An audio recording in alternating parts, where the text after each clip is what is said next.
What's going on, guys? My name is Kyle from Techademics, and in this video I'm going to show you how to screenshot in Windows 10.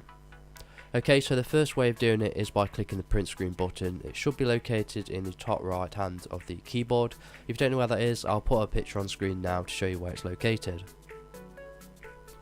Okay, so the second way of doing this is by using the snipping tool. So if you go to the Windows icon and search for snipping tool and press enter, it should pop up with a little window like this.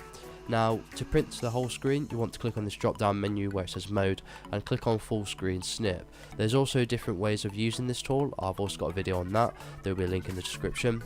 But in this case, we're just going to use a full screen snip, so we're going to click that.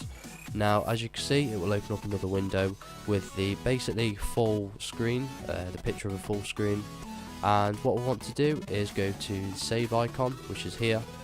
And it's going to save as a PNG, so we're going to click on full screen. Well, we're going to type full screen, press enter, and we can remove this window.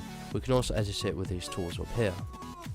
So if I basically click on this image, you can see it's took a picture of the whole screen, and it's as simple as that. And then you can put that in your Windows, your Photoshop or any other photo or video editing software.